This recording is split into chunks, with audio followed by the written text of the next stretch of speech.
بخښنه غواړم ډېره به ښه وي که تاسو زموږ د ناظرینو سره او سامعینو سره د خپل اولنی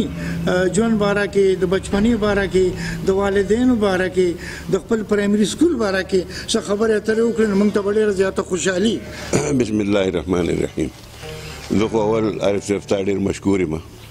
او تا ته ډېر په درناوي خیرالي وایم ځکه چې تا د پښتو د سیمې او د پښتو د لیک او د پښتو د ژبې پوره خدمت کړی دی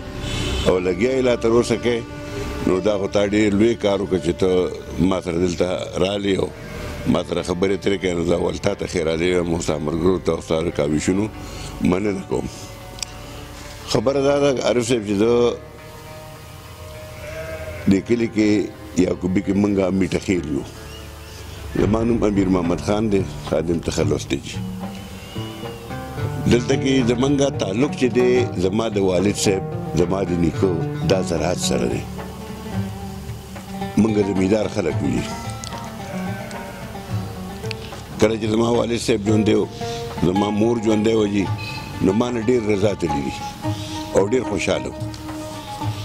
خو هغه وخت د سبقونو د ویلو دومره عام رواج نه و ځکه چې زما عمر 80 کاله دی. که ته به لاړې نو هم به ته پلار غږ نه کوو که لا به نه نو هم به ته پلار غږ نه کوو. نو ما زه انډر میټرک یم جي ما میټرک کې سبق پرېښو بیا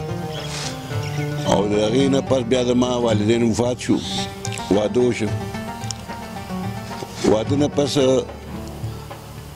زه د سن 1965 نه پوره په مشاعرو کې شامل شوم چې کله زمونږ او د بھارت جنګ ونښته او شاستري او زمونږ صدر ایوب نو د هغه وخت نه موږ ډېر په سرګرمۍ سره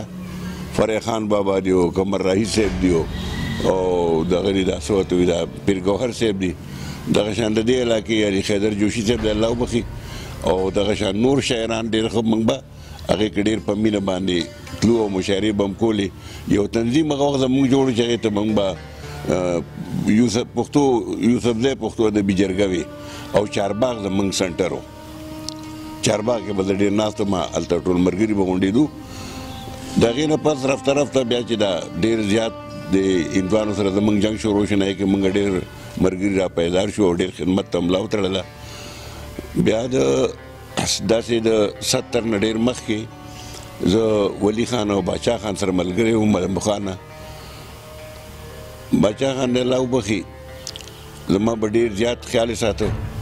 او ډېر زیات به چې په کوم سټیج ته ناست یم نو باچا خان به وایي چې امیر محمد خان شته نو بل څوک مه راولئ دا به هغه خبره کوله. ولی خان دی الله پاک وبخي هغه سره هم ډېر ښه لکه د بچي به یې راته کتل او ما شاته نه لیکلي که هغه د خدمت د پښتو ژبې و که هغه شعر و شاعري وه. بیا زه د دې کلي چیرمین هم پاتې شوم د صدر یحیا دور و چې زه چیرمین هم جي نو هغه هم وشو جي هغې کې انشاءالله ما ښه کافي کار کړی لکه الفتحات مې جوړ کړي سکولونه مې جوړ کړي او خلک رانه ښه رضا دي. بیا خو ورو ورو زما را زور هم داسې ورو ورو خرابېده سړي عمر تېر شي نو هغه بیا څه ژوند دي خو د هغې باوجود ما پر کوشش جي جاري ساتلی دی. اوس هم ملګرو سره زما پوره دغه اتفاق دی. موږ جي دغې قربانو واقع ده چې هغې کې پښتنو ډېر جدوجهد کړی دی. هغه به ډېر کم پښتانو چې هغه پاتې راغلي دي خو اکثرو پښتنو باچا خان سره ملا تړلې ده او پوره منډه یې والې ده. لیکوال پکې چې کوم هغه وخت نو شان محمد میږي او علي خیدر جوشي او زه او زیارت یو سړی زیارت خان نوم و د دې سره ډېر و جي نو هغه موږ ښه په سټیجونو باندې خپله پوره کوشش جاري ساتلی دی جي او منډې ترړې موښلې دي خو هغې هغه ثمرات تاسو ووایئ چېرې ثمرات یې څه دي نو ثمرات خو تاسو ته د پښتون قوم پته ده چې موږ په ښه پیمانه په ثمراتو نه یو پوه شوي په ښه پیمانه موږ په ثمراتو نه یو پوه شوي. موږ خو خپل خدمت وکړو خپله پیسه ولګوله خپل همت هم وکړو خپل ځواني هم پکې ختمه کړه او خپل د قوم د بیدارۍ دپاره د هغې د سوکالۍ دپاره د دې ملک د ودانۍ دپاره د دې خاورې د ګټې دپاره د پښتون د نام و ننګ دپاره موږ هیله نه ده کړې دي. ښکاره خبره ده او زه ژوندی یم ما شاته نه دي کتلي ما خپل کور دغه شان پرېښې خوازري مې هلته کړې ده په جلسو او جلوسونو کې او چغې او هر څه سره د هر څه سره ما کړي دي او منډې موالې دي خو بیا هغه داسې راله لږ غوندې ګیله مې دا ده چې هغې د داسې شاعرانو یا د داسې لیکوالانو ورته تپوس نه دی کړی یقینا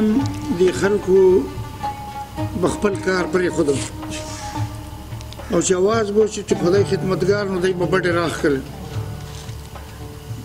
په دغه حواله باندې چې کله موږ د تاریخ پاڼې اړو نو موږ ته د هریپور جیل د دغې خلکو نه ډک ښکارېږي د قید بند په حواله باندې که ستاسو د عمر سره څه خبره تړلي نو که د هغې مې لږ ونه کې تشریح وکړه نه خبرې قید خو زه داسې یو ځل دوه حوالات ته تللی یم جي څلور شپږ ورځې بیا راماندې بندو بیا بیا راپرېښودو خو مخروطیا مې شپږ میاشتې کړې ده شپږ میاشتې مغرور وم دا زما پټېرې چې چې راودې کې به ناست وم ډوډۍ به ماله پټ راتله او پولیس به راپسې شپه ورځ ګرځېده او ولي خان هغه وخت دغه نو ولي خان ما ته تپوس هم وکړ ماته چې میروان خان ته ورنډ کې مې اوجي وی ګورې ځان ورنه کې مې ښځې نه ورکوم نو دغه تکلیفونه خو هغې سره لړل تېر شو ډېر پروسته موږ نه دي کتلي که هغه بار قسم و یو واقعه درته وایم چې موږ خپل وروڼه یو څه روپېنځه او زما پلار ژوندی و نو یو ځمکه وه موږ هغې ته ریتې ونډ وایو هغې کې موږ تقسیم کړو وروڼو خپله ویش کوو نو ما ته یې وویل چې راځه چې هغه ځمکه وویشو ما ورته مې زه خو نه ځمکې ته نه یم سم او نه ځمکې نه ځم ویلې مې د ولي خان جلسه ده تاسو ځمکه وویشئ او چې زما کومه ډېره یي ما ته بیا وښیه خو ځم نه نو زه که چې ولي خان جلسې له به ځمه نو زما پلار بیا زما ټبر ته وویل چې ستا دا خاوند خو سم لیورې ځمکې له نه دي او د ولي خان جلسې له دي نه جلسه مې یې اټینډ کړه ځمکه مې پرېښوده بیا راځه وروڼو وویل چې ستا پلانه حصه شوه ما ویې ښه بچا یو आवाज به خلکو کو چې جو واوې وہ کھاوې چې څوک یې کري هغې درېږي دا نن د کسبا ده او د عمل محمود الله دی نو دا قسم خبرې به موږ اورېدلې بیا بوټو صاحب راغی دلته چې څو شو اخو شو ماشاءالله ګانې لړل تپلو شاستریو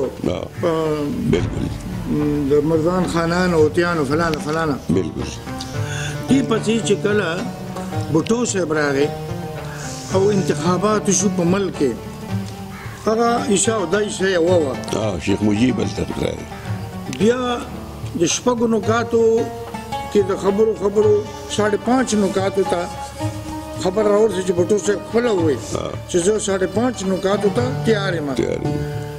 بیا یو ورځ داسې وخت راغی چې په نشتر پارک کې هغه کلا وویل چې ادھر هم ادھر تم ٹھیک ہے او ولی خان دغه ورځو کې هلته او هغه بله خبره به نه کوم خو به هر حال خبره دې غت ته ورسېدله چې ملک د ماتېدو او ملک مات شو د هغې نه وروستو چې موږ نظر کوو نو موږ ته د فوجي فکر و عمل زیاته اثر رسوخ ښکارېږي بیا په منځ کې څه وخت تېر شو بېنظیره زرداري صاحب بیا شریف صاحب دې باندې به خبره کوو چې آیا د دې عمران خان نه مخکې چې کوم دوه کسته کې دوه کسان لړ رالل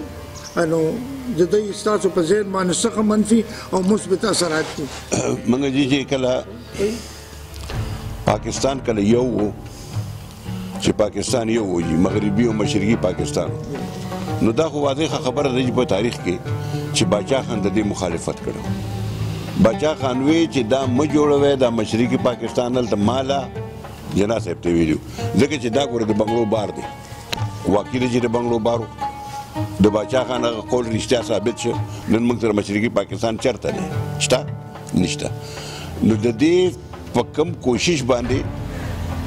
په کومو منډو باندې چې بیا بوټو صاحب راغی نو بوټو صاحب دغه چې الیکشن وشو هغه په خپله دا ناره وویله چې درهم او رودتم نو خبره یې خلاصه کړه نو په هغې کې موږ کافي شکست پاکستان وخوړو بلا فوجان انډیا سره ګیر زه بیا هغې رالل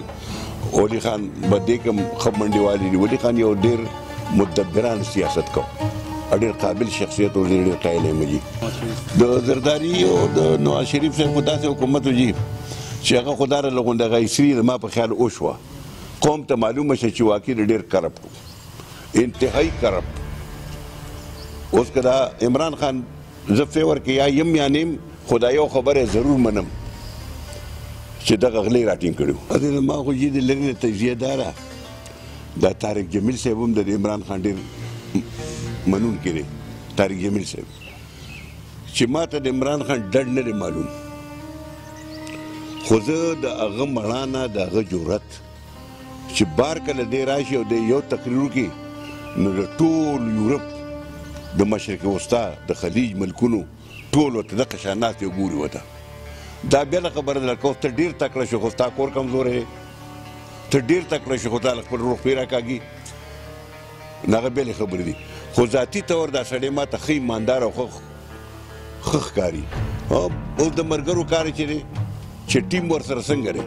ټیم هغه سره یاره برابر دی خپل صحیح کار کوي که نه کوي نو د ټیم څه شرایط پکې هم شته دی او د هغې وجه پکې هم شته دی چې ټیم برابر وي نو بیا کار چلېږي بچا د دې عام لایبرري ته چې لاړ شي نو هلته د میر محمد خان صاحب کتابونه پراته دي ډېر مخامخ او ډېر غټ غټ کتابونه دي نو په دې کتابونو چاپ کولو په دې باندې خو ډېر زیات وخت هم لګي ډېره غټه سرمایه لګي نو تاسو چېرته څوک نیشنل پارټي مو فنډ کوي او که څه چل کوي تاسو سره کوم ځای نه عارف صاحب چې راشونډې مې له خپل کې ډېر زبردست سوال مې وکړو ځکه چې دا ما نه تر اوسه چا نه دی کړی چې د دې زه اوس پوره وضاحت وکړم کتابونه چاپ کول ما ته ټوکې ښکاري د الله فضل دی قسم په ذات ته خدای دی چې یو پیسه دې په ما حرامي که ما له چا راکړي زما 3 زامن دي په مدینه کې 3 زامن په مدینه منوره کې اوسي د هغې ډېر ښه کاروبار دی سنیټرۍ دوکانونه دي د کجورو کاروبار دی خو بیا هم ګوره زه هغې ته نه یم ناست زه زراعت کوم زه د تماکو کار کوم